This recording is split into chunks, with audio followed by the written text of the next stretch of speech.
حضرت ابراہیم علیہ السلام خلیل اللہ اور نمرود کا مناظرہ۔ الم تر الی الذی حاج ابراہیم فی ربہ ان آتاہ اللہ الملک۔ اے محبوب، کہ تم نے نہ دیکھا تھا اسے جو ابراہیم سے جھگڑا اس کے بارے میں اس پر کہ اللہ نے اسے بادشاہی دی۔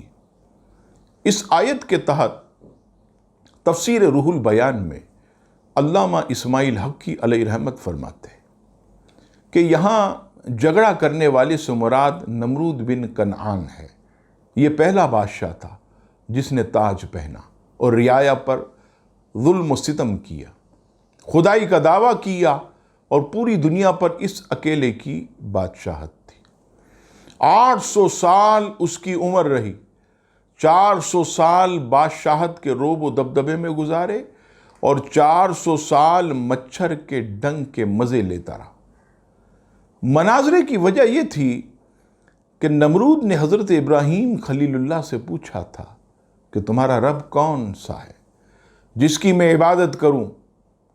اس کے جواب میں حضرت ابراہیم علیہ السلام نے جو کہا، رب کریم نے یوں بیان فرمایا، اذ قال ابراہیم ربی الذی یحیی و یمیت۔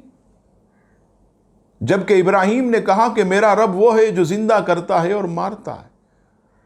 اب اس بے وقوف آدمی نے کیا کیا کہ 2 اشخاص کو بلایا، ایک کو مار دیا، کہا ابراہیم میں بھی مار سکتا ہوں، اور دوسرے کو چھوڑ دیا کہ زندگی تو میں بھی دے سکتا ہوں۔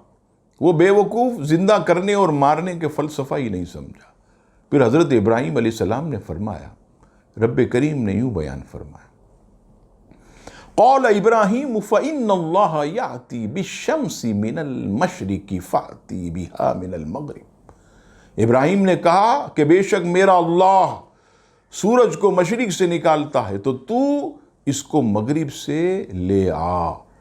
یہ سن کر نمرود جیسے طاقتور بادشاہ کے ہوش اڑ گئے، بغلیں جھانکنے لگا، لاجواب ہو گیا اور کوئی جواب نہ دے سکا۔ اسے رب کریم نے سورہ بقرہ میں یوں بیان فرمایا، فَبُہِتَ الَّذِي كَفَرَ وَاللَّهُ لَا يَهْدِي الْقَوْمَ الظَّالِمِينَ۔ تو ہوش اڑ گئے کافر کے اور اللہ راہ نہیں دکھاتا ظالموں کا۔ عزیزان گرامی، یوں نمرود یہ مناظرہ ہار گیا اور اللہ تبارک و تعالیٰ نے حضرت ابراہیم خلیل اللہ کو سرخرو فرمایا۔